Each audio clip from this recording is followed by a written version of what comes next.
क्या आपको पता है कि आपके पंचायत के मुखिया को कितना तनख्वाह मिलता है और 5 साल में कोई मुखिया कितना कमाई करता है और 5 साल रुपए में सही तरीके से अगर वो मुखिया कमाए तो कितना कमा सकता है?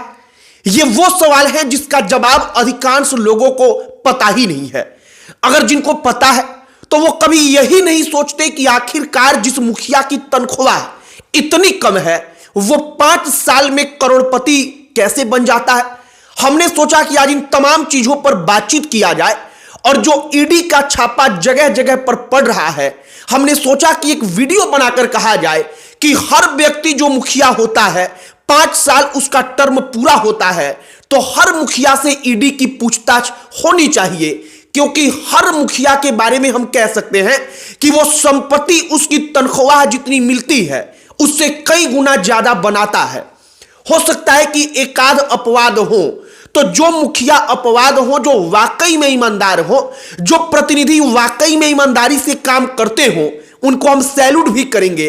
लेकिन इस वीडियो में आपको बताएंगे कि आखिरकार मुखिया की सैलरी तनख्वाह कितनी होती है और 5 साल में कोई मुखिया कितना रुपया कमा लेता है, सरकार उसको कितना रुपया देती है। इन तमाम चीजों के बारे में बातचीत करेंगे, लेकिन उससे पहले हमारा नमस्कार स्वीकार करिए। हमारा नाम मोहित कुमार सिंह है। सबसे पहले मुखिया के तनख्वाह के बारे में आपको बताते हैं।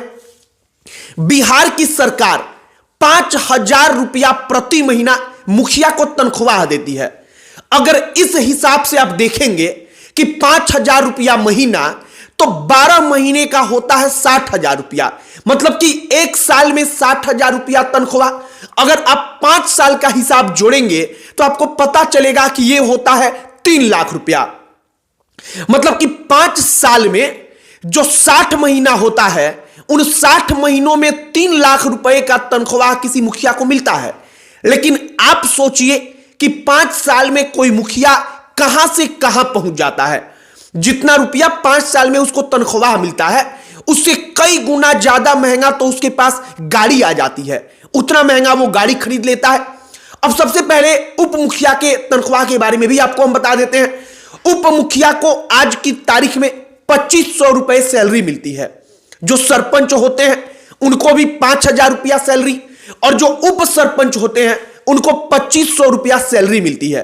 यह सैलरी भी कुछ दिनों पहले डबल की गई है। मतलब कुछ महीना पहले अगर आप पीछे चले जाएंगे तो मुखिया की तनख्वाह मात्र 2500 रुपया प्रति महीना हुआ करती थी।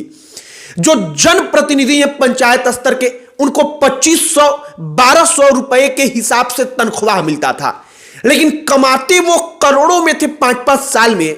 अब असल मुद्दे पर हम बातचीत करेंगे।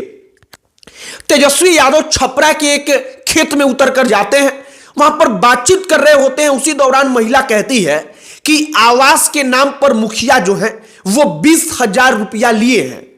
अब आप इस बात को समझिए, वो महिला केवल अपनी बात नहीं कहती, वो पूरे के पूरे बिहार के हर पंचायत की असल समस्या को तेजस्वी यादव के सामने बोल देती है। हमने वीडियो में देखा तो तेजस्वी यादव कुछ ज्यादा उस बात पर रिस्पॉन्स भी नहीं देते, मानो जैसे कि तेजस्वी यादव को पता है कि यह सब तो होता रहता है, कोई बड़ी बात नहीं है। एक और बात है, तेजस्वी यादव सत्ता में है नहीं, वो विपक्ष के नेता हैं, वो इस पर ज्यादा कुछ कर भी नहीं सकते, लेकिन कम से कम सरकार का ध्यान आकर्षित तो करा सकते हैं। लेकिन यहां पर दिक्कत यह है कि सरकार में जो लोग बैठे हैं वो किसी दूसरे ग्रह से तो आए नहीं है, वो भी अपने ही लोगों के बीच से निकल कर गए हैं। उनका रिश्तेदार मुखिया है, उनका भाई भतीजा मुखिया है और वो जानते हैं कि कैसे पैसा मुखिया कमाता है। इसलिए हर कोई सब कुछ जानता है फिर भी वो चुप रहता है।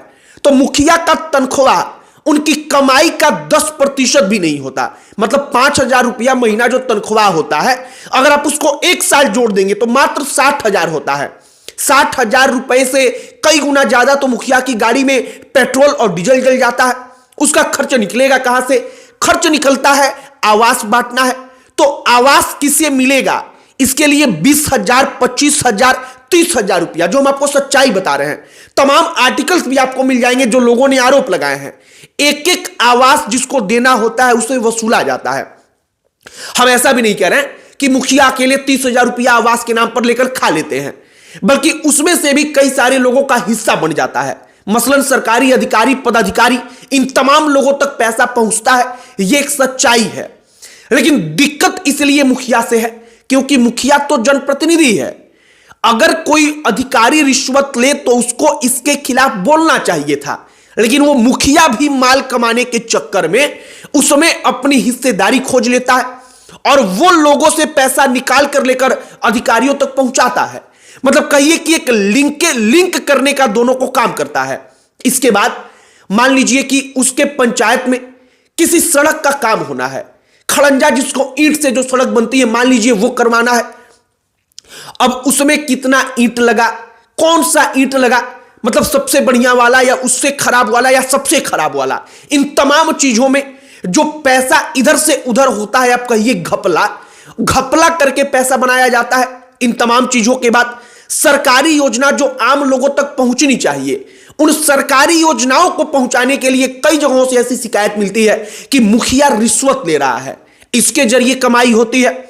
इन तमाम चीजों के अलावा सामाजिक दायरा उसका बढ़ता है तो थाना पर आना जाना लगा रहता है। और हम सीधे शब्द में कहें तो मुखिया या जो भी जनप्रतिनिधि होता है उसके जीवन का सबसे अहम हिस्सा जो है वो थाने के दलाली के रूप में व्यतीत होता है और वहीं से वो मोटा पैसा कमाता है।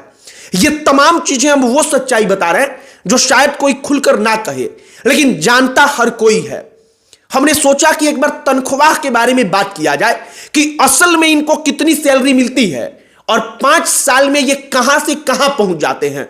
और इसीलिए हमने कहा कि अगर ईडी को किसी के पास भेजना है तो हर मुखिया का डेटा एक बार खंगलवाना चाहिए, देखा जाना चाहिए कि हां जब ये चुनाव जीते तो कहां पर थे और चुनाव जीतने के बाद इन्होंने कौन सा ऐसा बिजनेस किया, उस बिजनेस के लिए कहां से पैसा आया और किस तरीके से व्यापार किया कि 5 साल में ही वो करोड़ों की हैसियत रखने लगते हैं।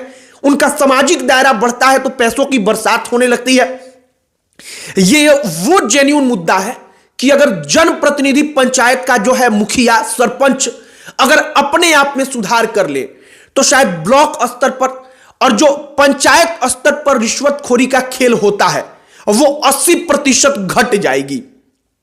क्योंकि आम जनता के जेब से रुपया निकालकर तमाम सरकारी योजनाओं के लिए अधिकारी तक जो पहुंचाता है उसमें सबसे बड़ा रोल मुखिया का होता है, जनप्रतिनिधि का होता है, पंचायत स्तर के जनप्रतिनिधियों का। हम पूरे के पूरे मुखिया का बात नहीं कर रहे हैं, बल्कि हम जानते हैं कि कुछ लोग आज की तारीख में भी अपने काम को बखूबी कर रहे हैं, वो ईमानदारी से काम कर रहे हैं। उन तमाम लोगों को जिनको अपवाद की श्रेणी में रखा जाएगा क्योंकि उनकी संख्या बेहद कम है, लेकिन हमें लगता है कि उनकी संख्या इतनी कम है या नगण्य के बराबर है कि उनकी गिनती आज की तारीख में हो ही नहीं सकती।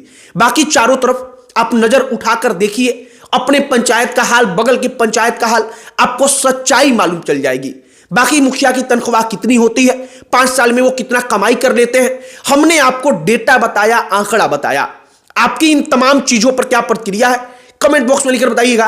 वीडियो यहीं पर समाप्त करते हैं। अंत में हमारा परिचय, हमारा नाम मोहित कुमार सिंह है। बहुत बहुत धन्यवाद।